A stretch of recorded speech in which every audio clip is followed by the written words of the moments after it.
Assalamualaikum warahmatullahi wabarakatuh. Halo anak kelas 6. Bertemu kembali bersama Ibu Frida Febriani, mahasiswa P3K UPI Kampus Purwakarta. Bagaimana anak-anak kabarnya? Semoga dalam keadaan sehat selalu ya. Pada kesempatan kali ini, Ibu akan membersamai kalian belajar pembelajaran ilmu pengetahuan alam. Nah, sebelum memulai pembelajaran, alangkah baiknya kita berdoa terlebih dahulu ya. Berdoa menurut kepercayaan dan agamanya masing-masing. Berdoa dimulai.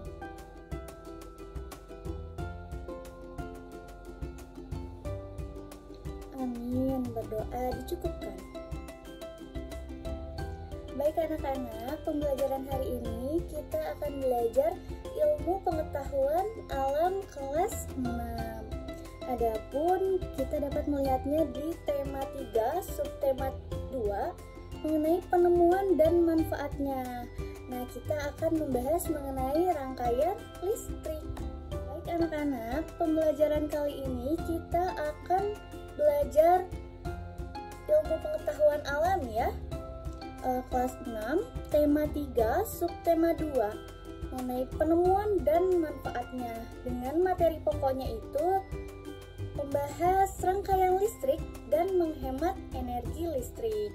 Adapun tujuan pembelajaran yaitu murid dapat mengidentifikasi komponen-komponen listrik dan fungsinya dalam rangkaian listrik sederhana, serta membuat rangkaian listrik paralel dan menguji model rangkaian listrik. Topik pembahasan pembelajaran kali ini gitu ya. Yang pertama itu kita akan mengenal listrik dan siapa penemu listrik. Lalu yang kedua ini kita akan membahas mengenai sumber arus listrik dan komponen apa saja pada rangkaian listrik sederhana. Lalu yang ketiga ini kita akan belajar jenis rangkaian listrik sederhana berdasarkan susunannya. Lalu yang keempat ini kita akan mengetahui ciri-ciri rangkaian listrik seri dan paralel. Lalu yang kelima ini ada contoh komponen pada senter gitu ya. Nanti kita akan belajar apa saja gitu ya yang ada pada senter. Lalu yang keenam ini bagaimana cara kita dalam menghemat energi listrik. Siapakah penemu listrik? Siapa ya penemu listrik? Nah, penemu listrik adalah Michael Faraday, yaitu bapak kelistrikan dunia. Nah, yang selanjutnya ini kita akan mengenal listrik gitu ya. Apa itu listrik? Listrik merupakan salah satu bentuk energi gitu ya. Nah, rangkaian listrik sendiri merupakan susunan alat-alat yang dihubungkan dengan sumber listrik sehingga menghasilkan arus listrik.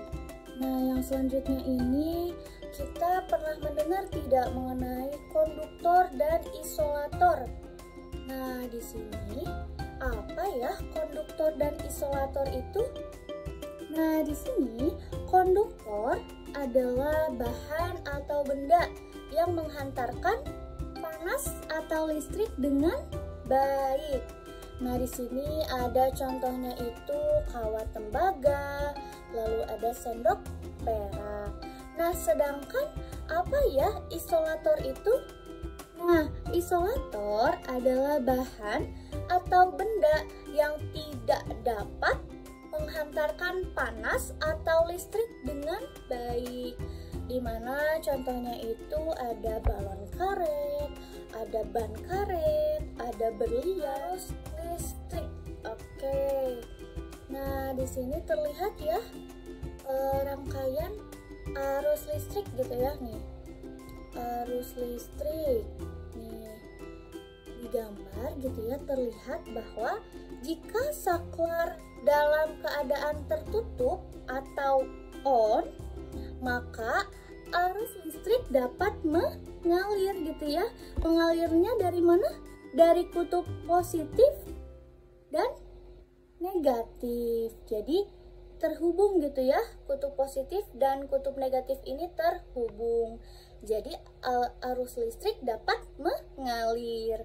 Nah, coba nih kita perhatikan lagi gambar yang di sampingnya. Di sini terlihat bahwa jika saklar dalam keadaan terbuka gitu ya, atau kita menyebutnya dengan off. Nah, maka arus listrik tidak dapat mengalir dari kutub positif dan negatif gitu ya, dan arus listrik gitu.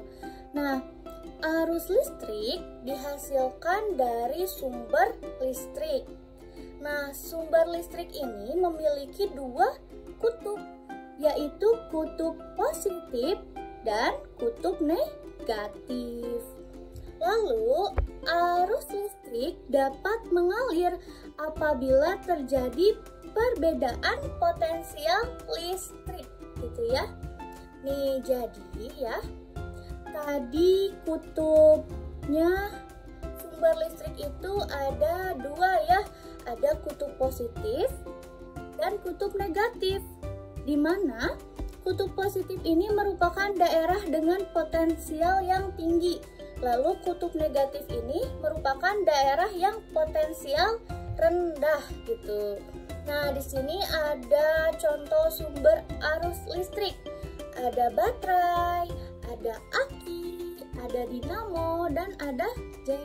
Dapat kita ketahui bahwa arus listrik ini yang pertama itu mengalir ya dari kutub positif ke kutub negatif melalui penghantar kabel.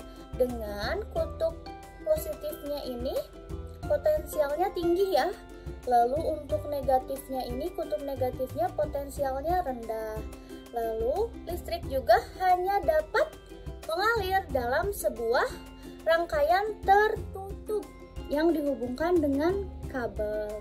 Lalu ada lagi nih, arus listrik tidak bisa mengalir melalui rangkaian terbuka karena rangkaiannya itu memiliki ujung dan pangkal. Komponen rangkaian listrik sederhana. Nah, di mana komponen listrik ini merupakan alat-alat yang menyusun sebuah rangkaian listrik. Di mana nih ada lampu, ada dudukan lampu, ada kabel, ada baterai, dan ada saklar. Nah, saklar di sini merupakan alat yang berfungsi untuk memutus dan menghubungkan arus rangkaian listrik gitu ya, berdasarkan susunannya. Ada rangkaian seri dan ada rangkaian paralel gitu ya. Nah, di sini ciri-ciri dari rangkaian seri ini, yang pertama itu disusun secara bersebelahan tanpa bercabang. Nah, yang kedua, jika salah satu lampu padam, maka semua lampunya akan ikut padam ya. Lalu yang ketiga ini hemat kabel dan saklar. Yang keempatnya menyala, lampunya menyala dengan terang. Lampunya juga menyala dengan bisa berbeda-beda gitu ya. Lalu ada ciri-ciri dari rangkaian paralel.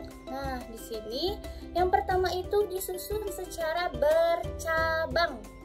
Yang kedua ini, jika salah satu lampu dimatikan, maka lampu yang lain akan tetap menyala gitu. Yang ketiga, borosonen pada senter. Nih, yang pertama ini ada baterai ya tentunya. Baterai ini fungsinya sebagai penyuplai arus listrik. Lalu yang kedua ini kita dapat melihat ada reflektor ya. Nah, reflektor ini fungsinya untuk memfokuskan cahaya pada lampu senter. Lalu yang ketiga ini kita menyebutnya dengan penghantar. Nah, fungsinya itu untuk menghantarkan arus listrik dan baterai ke lampu. Lalu yang keempat ada saklar. Nah, kita itu biasanya mengetahuinya dengan tombol on off gitu ya. Nah, saklar ini fungsinya untuk menghubungkan dan memutus arus listrik yang mengalir. Kita harus mengenal listrik lebih jauh, kita juga harus mengetahui cara menghemat energi listrik. Nah, yang pertama ini kita bisa dengan cara mematikan televisi jika tidak digunakan gitu ya. Lalu yang kedua ini mencabut kabel dari stop kontak apabila sudah tidak digunakan. Lalu yang ketiga ada mengganti lampu dengan lampu yang daya yang kecil gitu ya. Lalu yang keempat ini memastikan lampu saklar saat kondisi ruangan yang cukup cahaya gitu ya. Jadi matiin kalau misalnya lampunya cukup cahaya. Baik anak-anak, pembelajaran mengenai rangkaian listrik dan cara menghemat listrik kelas 6 pembelajaran IPA sudah selesai. Semoga apa yang Ibu sampaikan dapat bermanfaat bagi kalian ya. Jangan lupa untuk selalu mengimplementasikannya dalam kehidupan sehari-hari dan jangan lupa untuk mengisi soal latihannya ya.